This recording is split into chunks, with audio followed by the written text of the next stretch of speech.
بسم اللہ الرحمن الرحیم۔ اور اگر تم کنائے کی باتوں میں عورتوں کو نکاح کا پیغام بھیجو یا نکاح کی خواہش کو اپنے دلوں میں مخفی رکھو تو تم پر کچھ گناہ نہیں۔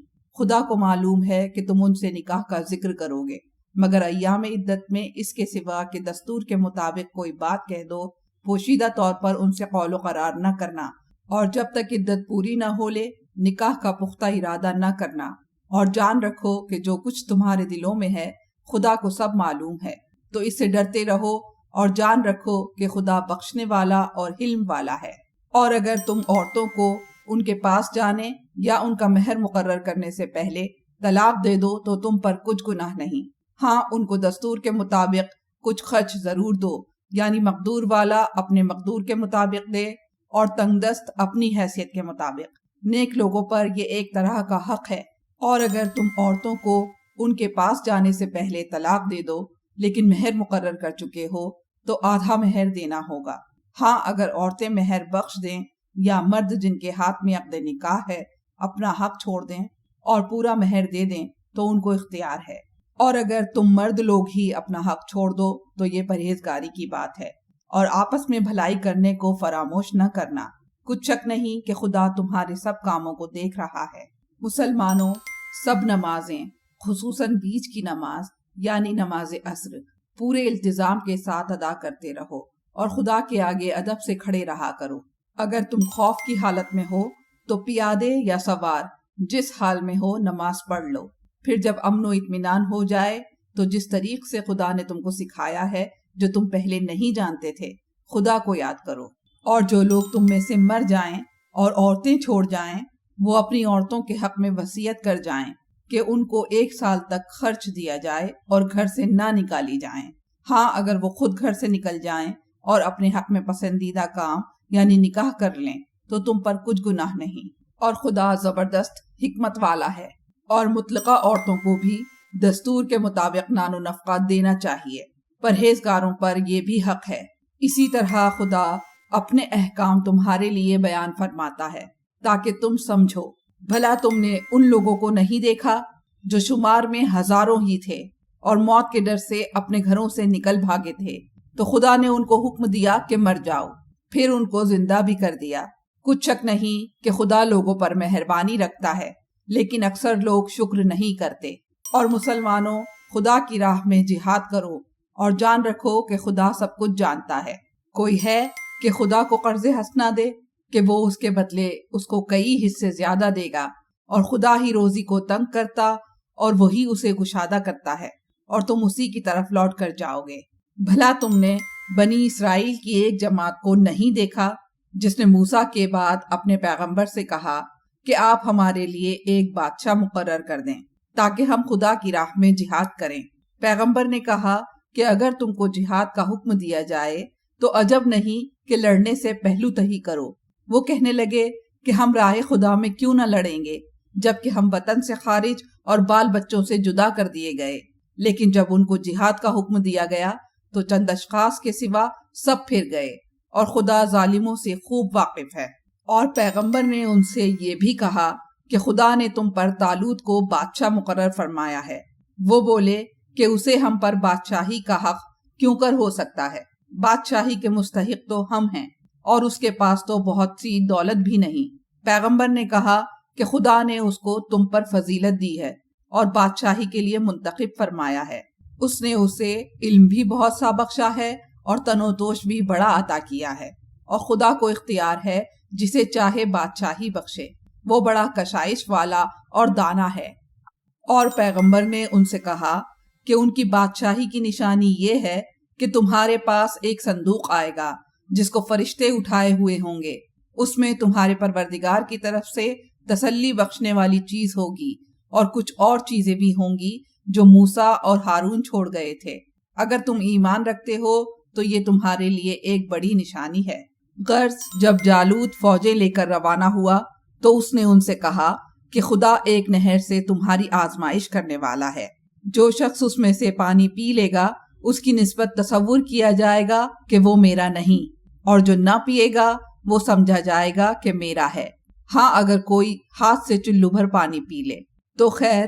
جب وہ لوگ نہر پر پہنچے تو چند شخصوں کے سوا سب نے پانی پی لیا۔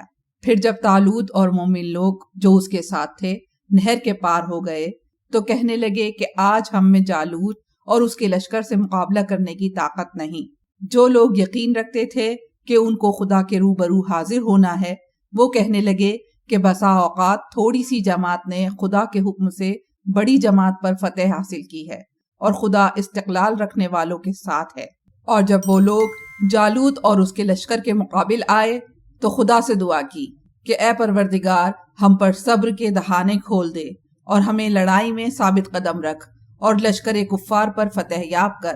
تو طالوت کی فوج نے خدا کے حکم سے ان کو ہزیمت دی، اور داؤد نے جالوت کو قتل کر ڈالا، اور خدا نے اس کو بادشاہی اور دانائی بخشی اور جو کچھ چاہا سکھایا۔ اور اگر خدا لوگوں کو ایک دوسرے پر چڑھائی کرنے اور حملہ کرنے سے ہٹاتا نہ رہتا تو ملک تباہ ہو جاتا، لیکن خدا اہل عالم پر بڑا مہربان ہے۔ یہ خدا کی آیتیں ہیں جو ہم تم کو سچائی کے ساتھ پڑھ کر سناتے ہیں۔ اور اے محمد صلی اللہ علیہ وآلہ وسلم، تم بلا شبہ پیغمبروں میں سے ہو۔ یہ پیغمبر جو ہم وقتاً فوقتاً بھیجتے رہے ہیں، ان میں سے ہم نے بعض کو بعض پر فضیلت دی ہے۔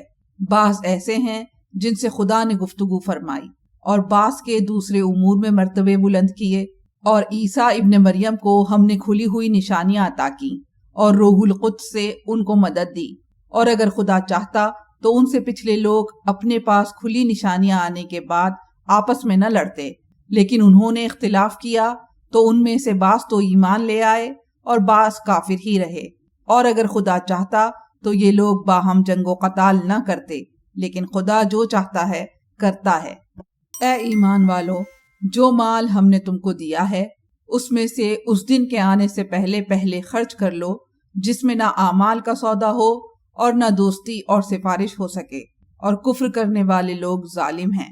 خدا وہ معبود برحق ہے کہ اس کے سوا کوئی عبادت کے لائق نہیں، ہمیشہ زندہ رہنے والا، اسے نہ اونگ آتی ہے نہ نیند۔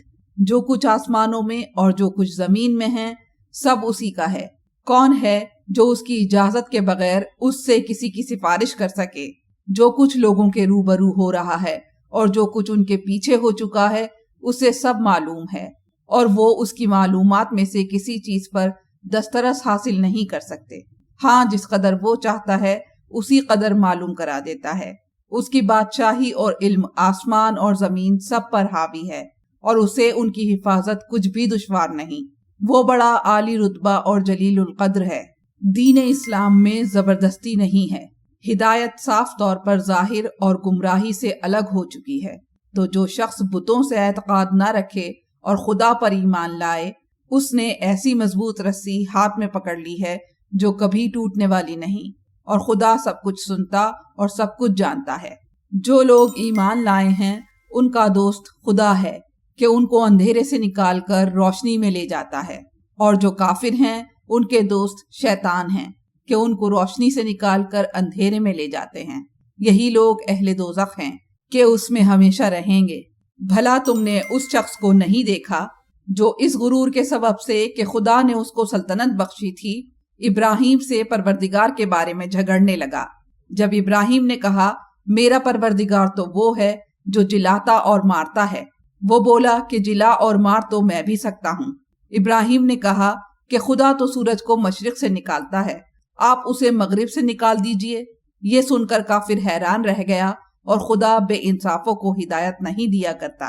یا اسی طرح اس شخص کو نہیں دیکھا جسے ایک گاؤں میں جو اپنی چھتوں پر گرا پڑا تھا اتفاق گزر ہوا، تو اس نے کہا کہ خدا اس کے باشندوں کو مرنے کے بعد کیوں کر زندہ کرے گا؟ تو خدا نے اس کی روح قبض کر لی اور 100 برس تک اس کو مردہ رکھا۔ پھر اس کو جلا اٹھایا اور پوچھا تم کتنا عرصہ مرے رہے ہو؟ اس نے جواب دیا کہ 1 دن یا اس سے بھی کم۔ خدا نے فرمایا نہیں، بلکہ 100 برس مرے رہے ہو، اور اپنے کھانے پینے کی چیزوں کو دیکھو کہ اتنی مدت میں مطلق سڑی بسی نہیں، اور اپنے گدھے کو بھی دیکھو جو مرا پڑا ہے۔ غرض ان باتوں سے یہ ہے کہ ہم تم کو لوگوں کے لیے اپنی قدرت کی نشانی بنائیں، اور ہاں، گدھے کی ہڈیوں کو دیکھو کہ ہم ان کو کیوں کر جوڑے دیتے اور ان پر کس طرح گوشت پوست چڑھا دیتے ہیں۔ جب یہ واقعات اس کے مشاہدے میں آئے تو بول اٹھا کہ میں یقین کرتا ہوں کہ خدا ہر چیز پر قادر ہے۔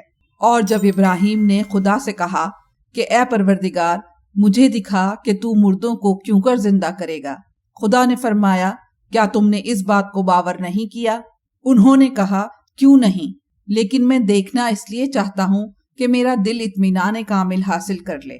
خدا نے فرمایا کہ 4 جانور پکڑوا کر اپنے پاس منگا لو اور ٹکڑے ٹکڑے کرا دو، پھر ان کا ایک ٹکڑا ہر ایک پہاڑ پر رکھوا دو، پھر ان کو بلاؤ تو وہ تمہارے پاس دوڑتے چلے آئیں گے۔ اور جان رکھو کہ خدا غالب اور صاحب حکمت ہے۔ جو لوگ اپنا مال خدا کی راہ میں خرچ کرتے ہیں ان کے مال کی مثال اس دانے کی سی ہے جس سے 7 بالیں اگیں اور ہر ایک بال میں 100 دانے ہوں، اور خدا جس کے مال کو چاہتا ہے زیادہ کرتا ہے، وہ بڑی کشائش والا اور سب کچھ جاننے والا ہے۔